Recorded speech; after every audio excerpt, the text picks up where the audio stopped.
Hi guys. Just wait. I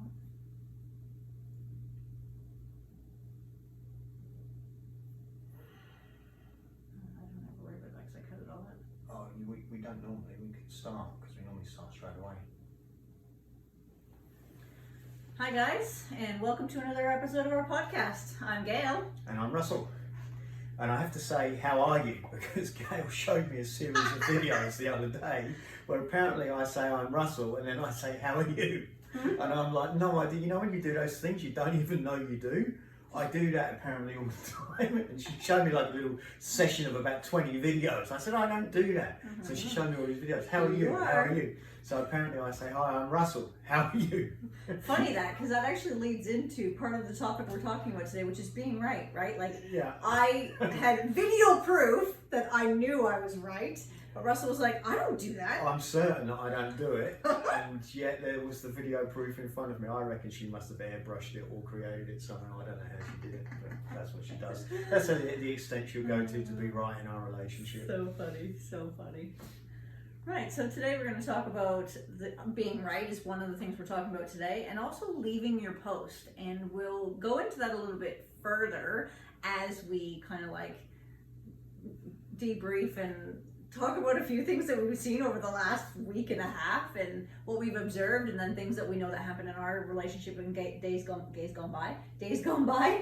These are very much connected to the connection side of the cornerstone and the self-actualization side of the cornerstone.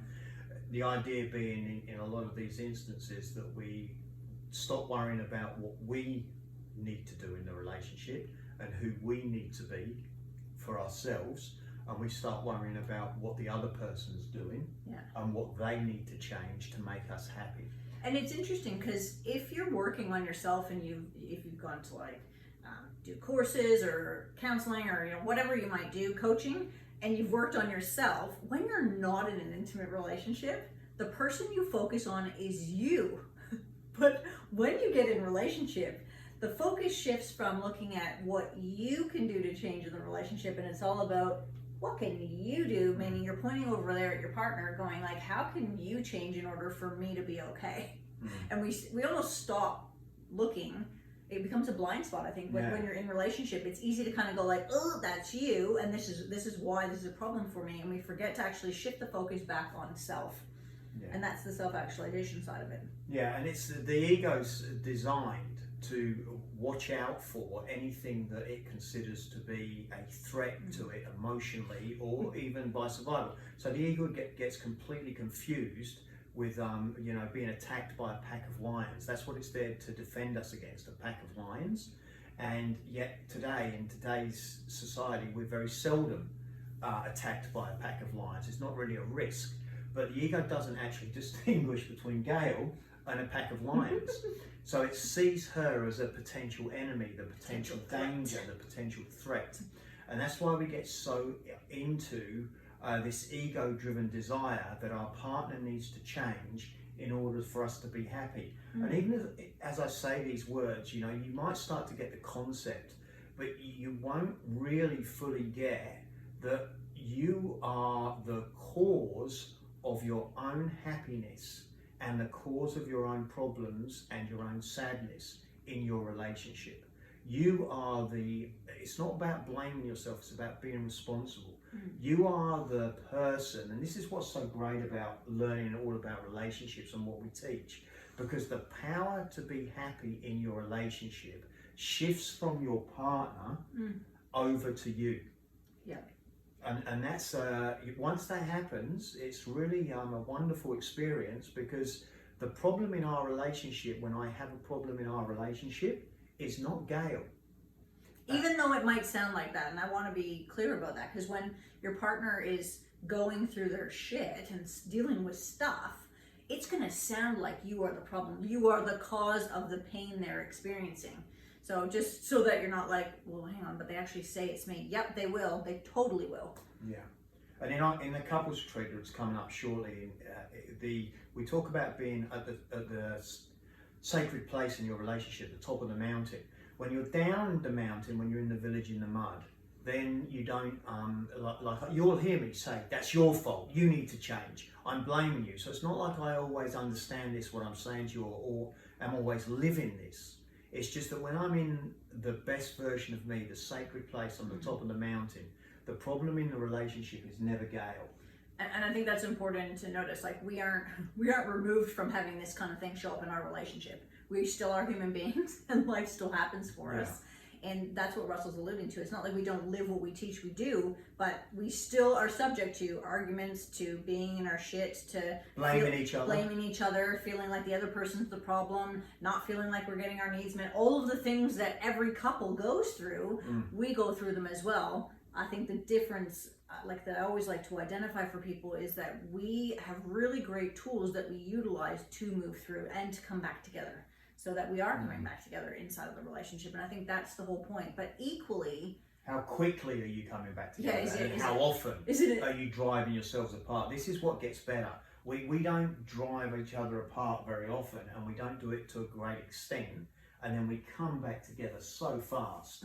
It's like that, you know? Yeah, so for you it might be currently like an hour a day, a week, a month, a year, 10 years. How long have you been together? And that's how long the distance has been, right? Yeah. So just consider that when you're like, okay, well, you know, where are we at in terms of coming back together? Yeah. And so I think leaving your post is a big part of that as well, and being willing to look at self. Yeah.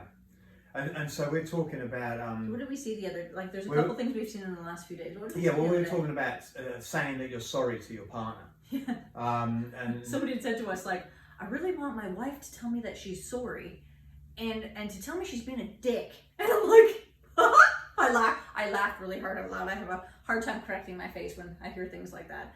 And of course, Russell related to that, didn't you? Yeah, and this is a perfect example. Like I really want, like Gail wasn't great. She's great now. Okay, she's really done an awesome job. I don't know what shifted for her. We always used to say that Gail can't unfuck herself. So when she's in the middle of an argument, or she's upset, or she's angry about something, if you back me into a corner, the only person coming out swinging is me. She comes out like a rabid dog. And then I get to a point where I can't actually unfuck myself, and the only way to do that is, Russell, like, for you to bring love. Yeah, and the last thing I want to do when she's in that position, because I think she's wrong, and I'm being right, I don't want to leave my post, I think she's wrong, I think she's done a bad job, I think it's her fault why I'm feeling like I'm feeling. My ego's all up there protecting me, my ego's up there saying... Going batshit crazy, really. Yeah, you or my ego? Both of them are. Yeah, I don't know, batshit, very defensive. Yeah. Batshit crazy is more you, I would have thought. But okay, fine. So, but my ego's there at the height of seeing a pack of lions. Yeah, I'm the pack of lions. That doesn't really exist. And so what it's wanting her to do is it's wanting her to let go and give up and calm down and surrender, being her feminine, and then tell me that she's sorry, because that will make me feel better. But the moment and you can even hear in Russell's sharing, right? The moment he wants all that to be done for him and for me to do that, he's hanging on tightly to his post, right? And then I'm hanging on tightly to mine, because I'm like, at that point I'm unwilling to unfuck myself. And then you've got two people who are both hanging on to their posts and wanting to be right, and your ability to connect is diminished. Because if you think about it, visually, if you think about being right and being on your, like, unwilling to let go of your post, you can't connect. There's a divide. I'm here, he's there. There's like a meter between us or more, where the two posts are, and we're hanging on for dear life to go, like, yeah, but this is the thing. So how do you move from one to the other? So you make the distinction first, and this is the critical distinction to make.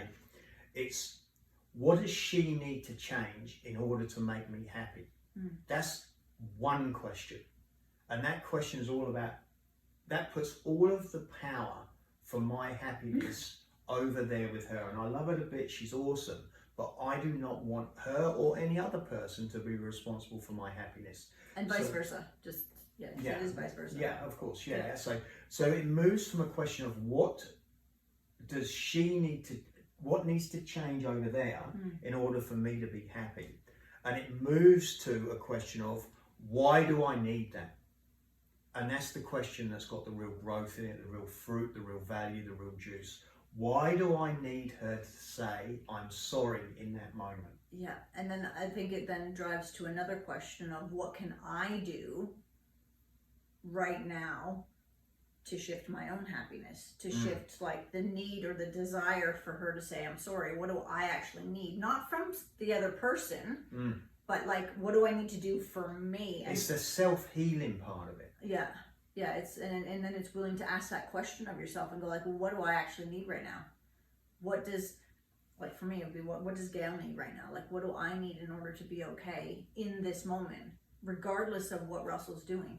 And I think that's the part that people miss, especially when they're doing work on themselves and they're growing. It's like, but I'm doing all these things. I've heard it so many times. I've even heard like somebody shared with me that multiple relationships had ended because the women had outgrown the men because they've been working on themselves. And I'm sorry, that doesn't happen. Like in actual real life, that doesn't happen. To me, what that signals is they've lost the capacity to connect with their partner. They forgot what it means to drop into their feminine state. To give up something. To let give up go being of something. right, that I've outgrown my partner. They may have outgrown them, except for they haven't outgrown them enough to let go of something, give something up, leave their post. Can I leave my post and love my partner where they're at? So, see, I've outgrown Gail in as much as, like I said, she's fantastic at saying sorry. But, you know, I could say, well, I've outgrown her in the fact I can say I'm sorry, I can let go of things. I can give things up, I can leave my post. You're not doing that. Okay, well, that's great. I can say that I'm doing that, but I'm not doing it in the instance where all of a sudden I need to be right about her saying she's sorry or telling me how she's done a bad job or whatever. That's the growth I need. That's where I need to outgrow myself. That's like the next level, right? Like you can have grown to a certain level, but if you're unwilling to get off it, leave your post, give up being right, then that's the journey for you. Is like when can you get to a point where you can actually leave your post and come back?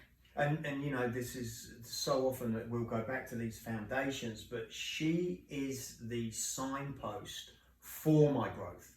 She's not the cause of my pain. She might be the thing that triggers my pain, but she's not the cause of the hurt I'm feeling. She is the signpost saying, this is where you haven't grown enough yet, Russell, to be happy in yourself. So when she says, you know, in a nutshell, when she says something, does something, I feel that she wants to, that I need her to be sorry. What is that I'm feeling? Again, back to this question. So it's a really good thing. What are you actually feeling? Because I think that will be helpful for people, like when that has happened in the past, like what is going on for you? How do you feel? So that's the question. Why do I need that from her? Well, I need it from her because I have a need to be validated. I have a desire to be right. I have a need to, and these are all childhood wounds. This is all what I call little Russell. You know, little Russell's this little child, this inner child that has never got the love or the safety and it doesn't matter what your upbringing was like, because my upbringing was fantastic. My parents were awesome. I was always safe and taken care of. It makes no difference. The childhood wounds are not like wounds as in like, they're distinguish them different to say traumas that have occurred in your life. Capital T traumas, little t traumas. Childhood wounds is something that every single human being has, regardless of what your upbringing was. It's an emotional childhood wound. It's not an actual physical wound. And I think that's a great distinction to make. Yeah, and so I've carried all these childhood wounds. When she's behaving like in a way that I think is wrong, or she's being right, or she's that kind of like, you know, stuck in a corner like a rabid dog type environment, then like your dad.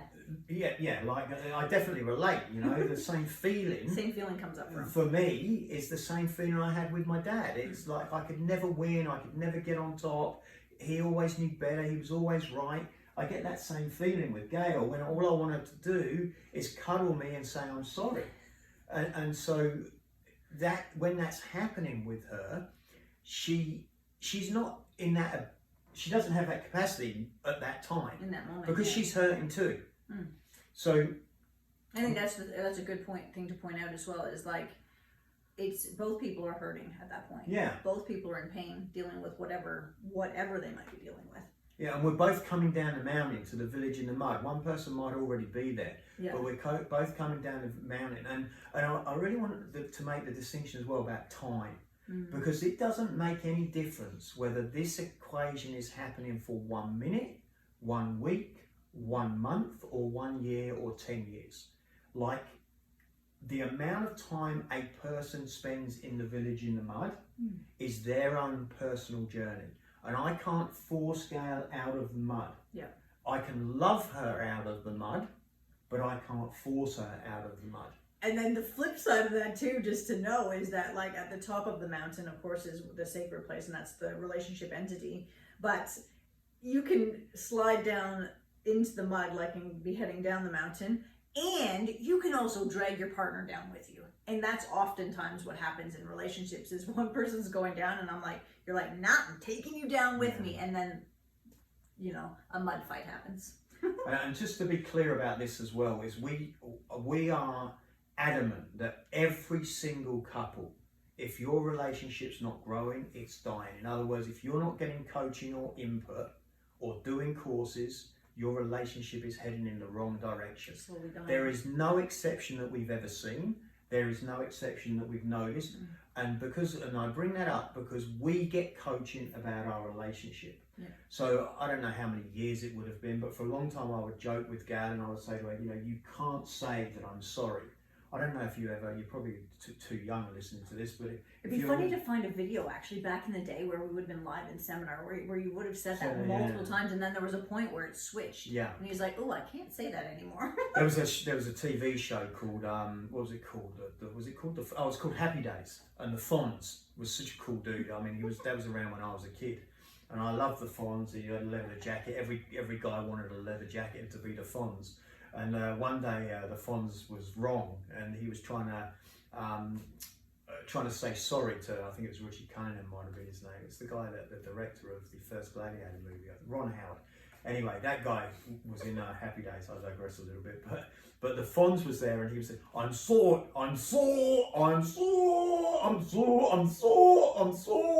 and he couldn't get the word sorry out of his mouth. And Gail always reminded me of that. She never tried that hard, to be honest with you. It never seemed like. But for the first long period of our time, she couldn't say she was sorry in our relationship.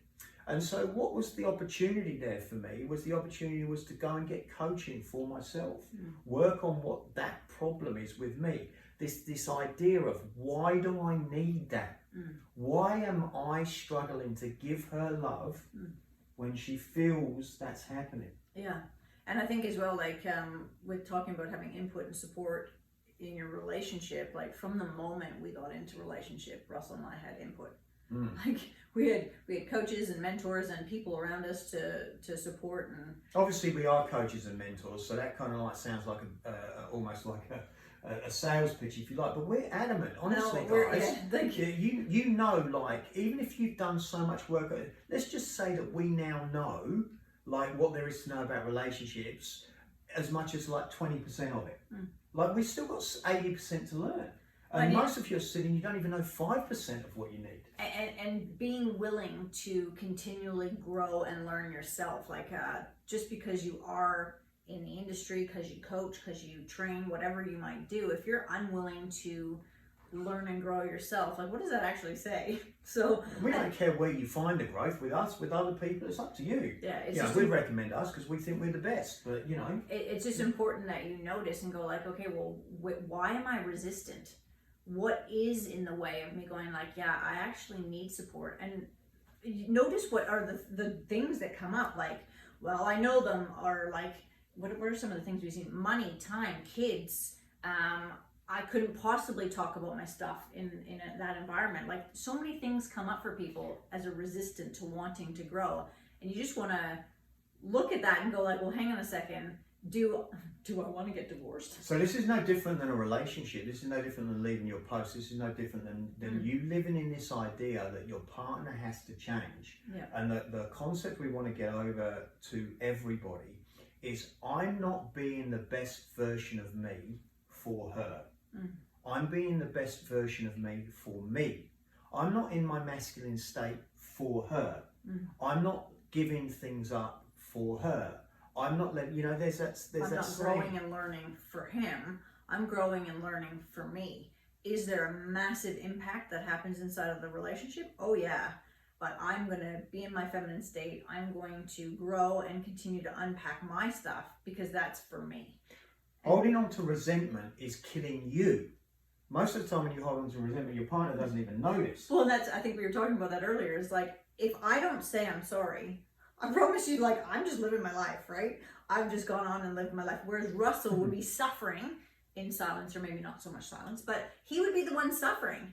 And that happens all the time in people's relationships, is that they're waiting for the other person, thinking that like that's going to make a difference, but they're the ones suffering. And it's like, well, hang on a second. Can I actually leave my post? Can I actually love myself so I can love them more, so something new can happen? I get angry and resentful, pissed off that I'll be right about it, that she's not apologising, that she's wrong, that she should have done something different, causing a divide in our relationship, causing myself internal dis-ease. Something inside me is not feeling right, not feeling comfortable. I'm not loving myself. I'm not loving my life. It's really like taking a poison pill, expecting the other person to die. Yeah. And that's where we end up in relationship. What we're doing over and over again is we're taking a poison pill, expecting the other person to die, and then looking at them saying, why aren't you changing? Yeah, why haven't they shifted? And I think that's an important one too. Like we've heard from somebody else this week as well, where it was like, I've been doing all this work and I've been growing and learning, but my partner's not showing up and they're not changing. And then it's like, you have a choice. And then they say, well, I'm shutting down again. I struggle to open when they're doing that. I struggle to do the things that I know I need to do.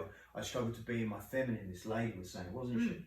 But the point is there is that, okay, well, what do you need to grow more? Where do you need to grow more in yourself? And I think, like, if I look at it from the feminine point of view, and you can speak to the masculine point of view, but from a feminine point of view, if I'm looking for Russell as the gauge to whether I'm mastering my feminine state, that is the wrong place to look.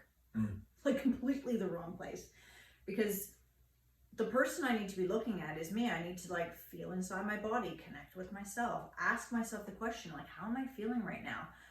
Do I, like, if we take the person we're speaking, like, that spoke to us, like, do I really want to shut down? Isn't that going to cost me something? Wouldn't I want to be in my feminine state, because that's actually going to be my optimum place to be living my life? And if the answer should be yes, because if the answer is no, like, I'd much rather shut down. Okay, then choose that, but know that you're choosing it. It's not because of your partner that that's happening. Then go 100% responsible for choosing to be the one that shuts down, or the one that chooses to close themselves off and not open up, or chooses not to be in the feminine state. And I think that's a big part of it as well, is people don't want to take responsibility for how they're showing up. They want to go, well, you did this, like Russell, you did this, and this, and that caused me to close myself off, to shut my heart down, to, withdraw, or whatever the thing might be, to not be in my optimum state. And that's just simply not the case. And I think, we really look at the leverage that you have to be the best version of yourself, for you, for your partner. But look at my kids. I've got two little girls here, like, 7 and 9 years old or something. I want them to see who a man needs to be in a relationship, so they know what to look for. I want to demonstrate this for them, so they know what to look for, so they model it, so that they know when they go out that it's not normal for a man to withdraw, to shut down, to be right, to be an arsehole, to neglect his wife, to neglect his family, to get obsessed with work, to get obsessed with a hobby, whatever that might be. And I don't want to put pressure on you guys, because we already have enough pressure. Life's a game.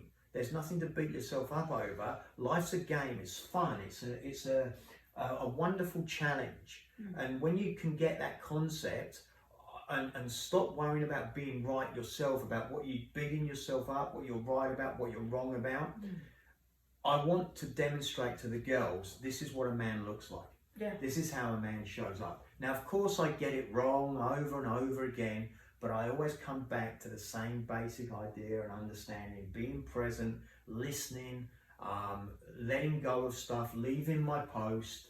And when Gail, and this is kind of leads nicely into this, because I can live in, she needs to say she's sorry, and I'm not going to talk to her until she says she's sorry, and I'm not going to love her as much because I know she's been an ass.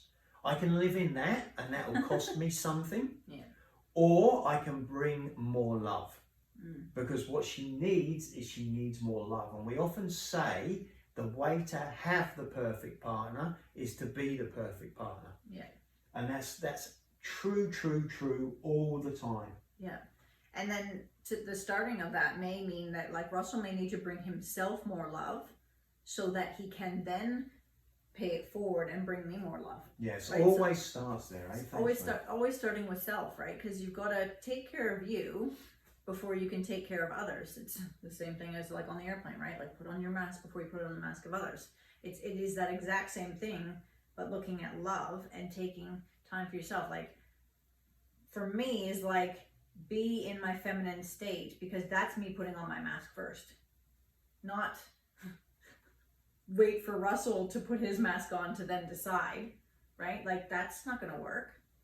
And then to allow yourself to drop in and connect with being your best version of yourself. And so same thing from a teaching your children's point of view. If I look at it from the feminine point of view, like I don't want the girls growing up feeling like they have to control the shit out of everything, or that they have to emotionally carry the weight of the relationship, or feel like they have to manage the whole household, or not be able to show their emotion and not be okay to say I'm sorry. Like that was leverage for me, was like I don't want them to feel like they can't say sorry, and they're modeling and looking at everything we do. So it's like, well, why wouldn't I want to learn that? Why wouldn't I want them to know that like it's actually okay to say I'm sorry? And it's interesting because I know when Sky was really young, he was in the car and we were talking, this is like early on, he would have been like 7 or 8 years old at that point in time, but I remember him saying to me as well, like going like, so what you're saying here is like men can learn from women, and he was talking about how you can actually teach your partner things, right?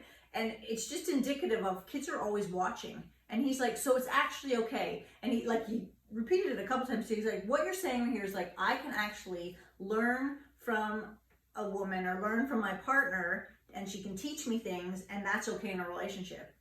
And it was like, yeah, dude, totally. That is exactly it. And it's the same thing. Like Russell is somebody who apologizes. And so like I could learn from that, and then I could use that as leverage to want to be better, right? Because our partner is going to teach us the things that we need to learn and grow and do. So, and your kids are watching you all the time. They're not necessarily watching what you tell them to be. They're modeling who you're being underneath, the emotional part of what you think they don't see. They are totally observing all of it.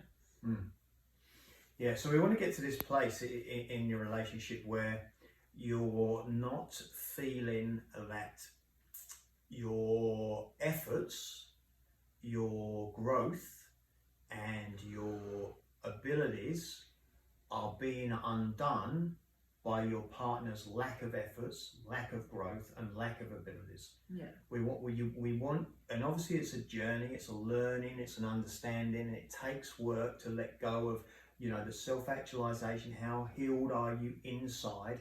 How much work have you done on that inner child? How much can you actually let go of? How much can you give up? How often can you leave your post? Because then you're going to come to this place of tranquility, of peace, of harmony. And like we're talking about Gail and, unfucking herself and a rabid dog and all of this sort of stuff. But she needs calm. She needs kindness. She needs love. She needs taken care of. She needs me to be present for her so she feels safe, so that she can learn to unfuck herself, so that she can learn to love herself, so that she can learn to say sorry, which has happened, And of course that's not all me, that's a partnership. I've done my part, but we're not doing, in a relationship entity, we're not doing, I'm not giving it 50% until she gives it 50%. No. I'm just in it, committed. You can't do anything if you don't commit to anything. If you go and play soccer and you go out on a soccer pitch, you'd never say to your soccer team, okay boys, give it 99%. they would fail every time. Yeah. And so if you don't give it 100% in your relationship, it's no different. It will fail because that 1%, you know, there's a guy, Kieran Perkins, won all these Olympic medals at the at swimming years and years ago. And when you look at the distance he won the each race by, he won like 9 Olympic golds or something. The distance he won each race by was less than 1%. And it's that 1% that makes a difference. That 1% that you're holding on to. That 1% you won't give up. That 1% that you're being right about. And it's like, that's why we go, it's got to be 100%. And each person is 100%. And because we haven't actually talked about that. Have we? No, we haven't gone into the relationship entity in a previous episode. How can you remember that? We've just done 9 episodes. I know, but I just know. The relationship entity is not a 50-50 gig, even though it's the relationship entity is the two of you and your partner. Inside of that, it's 100% my responsibility and it's 100% Russell's responsibility. And that means that if you're holding back at any point, that like somebody's got this thing. But if you're only giving it 50-50, if you live in that a relationship is a 50-50, you're missing out on like basically another 50% of what's possible in your relationship. And so the first thing to get is that he's 100% responsible and I'm 100% responsible, which means at any given point, one of us could either leave our post, one of us could give up being right, one of us could fill in the blank, and then the relationship is back into a place of really a place of bliss and awesomeness, right? So I want you to ask yourself, what takes you out? You know, what is the thing that you have to grow through? What is the thing you have to let go of and give up that takes you out? I'm just thinking back as I reflect on the last few days, and I think last night and yesterday I felt Gail was in a mood with me. I felt she was upset with me. I think I did a few things I know what we did. Gail really wanted to set the pool up, like the above ground pool. She wanted to set that up, so she wanted to go get sand.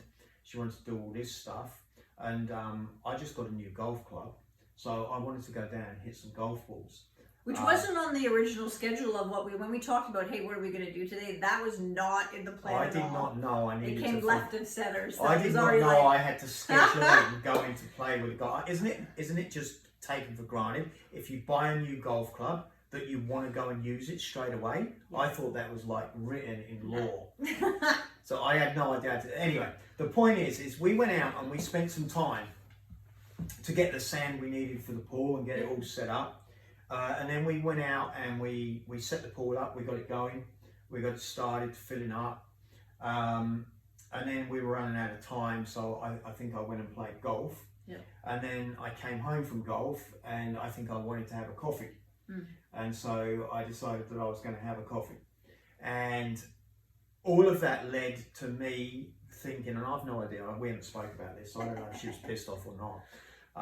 But all of this led to me feeling like she was in a mood. She seemed short with me. She seemed less concerned about me, less attentive, and she just seemed a little snappy. So in my world... Such a great story, Russell. I love it. Oh, do you? Okay, well, is so it not awesome. true? In my world, what's happened is I've gone out and I've put some things off to go and do the pool, do the sand, do the things she wants. There was a couple of other things I did for her as well that were all together, that were things that Gail wanted to do. I can't remember what they were, but I'd spent time in the relationship and I've been present and done these things. Then when I want to go and do the thing that I want to go and do, which is a lesser amount of time, but still I want to go and do it, she's shorter with me, snappier with me, pissed off with me. I think it's a great distinction for people as well, right? What Russell perceived as time in the relationship for me had nothing to do with our relationship. That is things that needed to get done for the household, for the family. And so like you've got to understand the differences as to how two people look at it, which is what we argue about. And people argue about this all the time. But so what I'm doing in his world, he's like, we've spent time in our relationship, and I'm like, nope. Actually, hard no. That was family, like getting stuff set up for the family, things that need to get done for the household. To me, that's not actually, of course we got to spend time together. Like I get that point of it. From an emotional point of view as a woman, that was not time in the relationship. So, It's good. It's yeah, good. no, I like it. Yeah, it's good. So what's great about this is it kind of emphasizes my point. My point is what takes me out is when I feel like I didn't do a good job, or when I feel like I've tried my best and it's not enough. When I feel like I did everything for you and still we sit here in a podcast and you're telling me it felt like nothing. And I really want to emphasize that fact, because this is the goal of doing this type of conversation. I did everything for you and it felt like nothing for her. So this is where I'm doing it for her. I'm not doing it for me. It's a recipe for disaster. Yeah. And it's really interesting as well because like often that'll, like we give up stuff when we should act, like we give up stuff to do things together when we should have actually taken care of ourselves. And it's funny, I'll talk about this on another podcast, but I'm just going to allude to it right now. Priorities for successful life, we need to take care of ourselves first. And what Russell's talking about there is he forgot to check in with himself before he started doing things for me, for the family, for anyone else, right? So you've got self, then you've got the relationship, which is your intimate relationship, you and your partner, then you've got your kids. The next one is business or career, and the last one is family and friends. So that's the order that they need to go in. And we will talk about it on another podcast because it really is it'll be one whole episode actually just talking about that. But what he's alluding to there is that like he forgot to check in with himself. And I would say I am equally guilty of doing that in days gone by as well, where it's like, I've gone, yeah, let's just go do this thing you want to do. And in fact, then there's like almost like an air of like pissed offness in the background because you haven't gone like, hang on, what did I need? So like you probably had that feeling of like pissed offness or like, I've given something up to help you, to do something for you, and you're still not happy. And you're still not happy. Like this is what takes men out. This is, and now just look at the power of communication. Because all I want to do right now is just kind of hug her and say, oh baby, I'm sorry that I wasn't there for you yesterday. Because I didn't know. I thought I was. I thought I'd done a good job. The other thing, ladies, is like, okay, he might have missed the mark in terms of our intimate relationship and us as a couple, but he still did things that needed to get done for the family. So appreciate and acknowledge. Babe, it's so good that we got the pool started and like the water's getting full and all that's happening now, because I feel like that task got done. It was something we needed to do, but it just didn't feel like you and I connection time. Yes, we were doing it together, but like if I were to say like on a scale of 1 to 10, that's probably maybe a 1. And so it doesn't feel like it filled the relationship love tank, but I get that it needed to get done, and I still appreciate it, right? So it's important to appreciate and acknowledge what got done, because it's not that I don't, it's not that those things didn't need to get done, but like he's thought like, wow, we've spent all this time together, and me, I'm like, nah, that was not relationship time in my world. So, but it's not that it was a bad thing, it was, or he did something wrong. It's just like, if he thought that was us connecting and spending time together, it missed the mark. And now watch what happens, as we talk about that, then this is the perfect example for a man. It's like, what we want to go to is fixing it. Yeah. We want to go to, oh shit, I thought I did a good job, I'm sorry, what can I do to make it better? Where did I get it wrong? We want to go to fixing it. We want to go, instead of, all there is to do now, if you're a man listening to that, is say, no way, babe, I'm really sorry. Tell me how that makes you feel, or how that made you feel. And that's what women need. So then, now she's talking, now she's sharing. Even though we're doing the podcast, she's sharing. I would like, my response to that is like, I feel like I've missed out. Like you felt like you put into the relationship, and I feel like I've got no relationship time. And so then even when you came upstairs last night and you'd been doing your own thing for like taking your own time, because he thought we'd had relationship time, he'd then taken time for himself, and I'm left going, well, we haven't had relationship time, and yes, I'm doing something for myself, but I've missed out on relationship time. And so if you're not aware of all of that and taking the time to check in with your partner, and even, by the way, just to back up a second, if Russell had gone into wanting to fix it, the feeling inside for me as a woman, because I'm like, let me just check in. If he starts to fix it right now, what's the feeling? I would feel alienated and I would feel like internally it would feel like I want to go batshit crazy, because it's like, you don't understand what I've actually just said. And then, just to chunk down for you ladies, if your man doesn't understand you, then it means he doesn't love you. If he's not there for you, he doesn't accept you. You then don't feel like he's got you. You don't feel like you get gotten. Yeah, and we're genuinely coming closer on this podcast as we're talking. Yeah. If you watch the video, you'll see her legs are on me now. They weren't before. No. And this is because of what we're teaching, the way to communicate, the way to leave your post, the knowing how to ask the right questions, knowing how to be present. It takes no effort, it takes less effort than the normal level of communication you already are doing. Yeah. It takes less effort than sitting there going, I need you to apologize because you got it wrong. Yeah, like think of how many little arguments you have where it's like you need something from your partner, where if you actually just stopped and went hey, even what we've just done right now, what was happening yesterday, Russell's experience of yesterday was totally different than my experience. And if that conversation had not been had, which is what happens for most couples in their relationship, is there would be a brick of resentment and pissed offness and irritation and fuck you sitting inside the relationship. And that's the part that most people don't communicate, or gets left as, and I'm gonna open up to another topic that we'll talk about, it gets opened up to withheld communication. And a conversation not had is a withheld communication. Yeah. So let's just get back to getting this idea that, we're not doing things for our partner to change. We don't need our partner to change. We need to understand what's going on inside us. So what takes me out is that feeling of I did everything, which apparently I did nothing. Nothing. I did everything, and I just want you to get the humour and the laughter. And once you start to understand yourself, you don't have to take yourself so seriously, the relationship so seriously. I thought I did everything, I did nothing. So that changes the whole concept, the whole context. I've obviously got some work to do, and we'll talk again about points on another day perhaps, but just to understand that what takes me out is when I feel like I put everything in and I'm still not getting back what I need.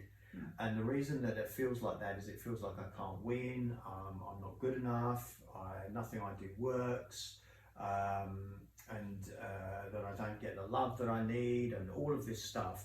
All of this stuff is, why do I need that? What is it about me that is making me feel so insecure, so inadequate, so unloved? And if I can start to work on that, then I can start to be more present and give more love to Gail, and worry about that. That takes all of this argument. You need to change to make me feel adequate. You need to change to make me feel loved. You need to change to make me feel validated. No, that is just simply not the case. And the ego sees your partner as the cause of that pain, so it latches onto it. And it wants to change your partner as if your partner was a threatening pride of lions coming to attack you. And so work out for yourself, when you're in those moments, you've put everything in, you've given it everything, and then you're still not getting back what you want, that's an opportunity for growth. Yeah. And I think just on that, when we talk about if you feel the effect, you're part of the cause, you want to get at cause in your life, not just be at the mercy of how somebody else or something else shows up. So when you're at cause, it means you're going okay, why do I need that? What is this all about for me? How can I take the power back, essentially, and go okay, what can I do here? How can I, and it may just be, how can I love me right now, because my partner doesn't have the space or capacity to love me the way I need right now. And that's also a great question to ask, check in as well, because people don't often go where are you at? What's your capacity right now? Are you running on empty and fumes, or do you have a great capacity to love? And I think we see different versions of our partners inside of our relationship at different times. Maybe on holidays we have more of a capacity to connect and to love each other, versus day in, day out, when you're just going about your day and you're just, doing all the things that need to get done. So it's about bringing more attention and being the cause of your own love as well as the cause for more love in the relationship. And then just to wrap that section up a little bit, I think is, what happens is I gave up needing Gail to say I'm sorry. I gave up being right that she should say she's sorry. I gave up leaving myself and not loving myself and not feeling good enough when she didn't say she was sorry. I gave all that up and I just went, okay, she's in pain here somewhere that she doesn't feel safe enough that she can say that. And then I just brought love to her and the relationship over a period of time. And then I share this story often, but there was this one day when she said to me, she said something happened and she looked at me and she said, I'm sorry. And I'm Nearly like, fell off his chair. I'm like, what the fuck just happened? I literally said those words. Like what? What did you say? What happened? I think she said, I'm not saying it again. She has said it lots since then. Yeah. But I was like amazed and I didn't need it.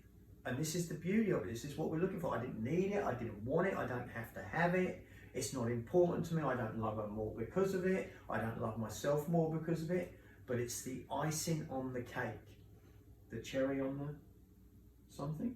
What do they say now? It's like the cherry on top of, like, if you think of like cake and then icing and Yeah, whipped cream. they and say then it's the cherry on top of something. It's the cherry on top. It's the cherry on top. That just is the little gold nugget that then just brings all this connection, love, intimacy. This is when the deeper levels happen, when you get the very thing that you thought you wanted, but you'd already given up that you actually needed it. Yeah.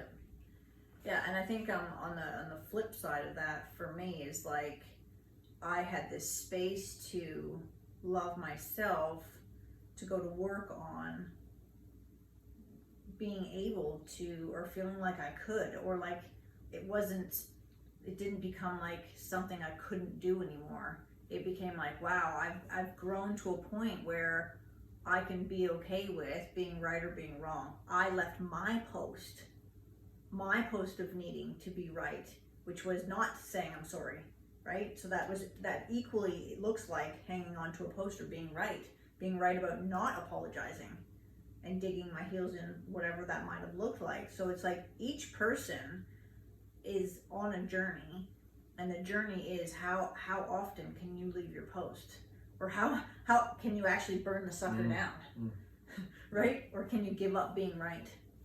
So get on Instagram, guys. Drop us a DM. Let us know what you think, what you're missing, what you're learning, what you're picking up.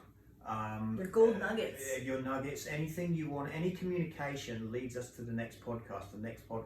Any questions are gold to us. Yeah. Anything that you can say, look, I really struggle with this. So don't be frightened. We live in this world where this is us making it in front of a camera, in front of microphones, but you have access to us through Instagram, right? What's the Instagram handle? At It's Infinite and Co. So jump on, like, follow us, and DM us, and we'll keep pouring out content that is, well, hopefully it's making a difference. Uncovering and allowing you guys to move and grow closer together instead of further apart.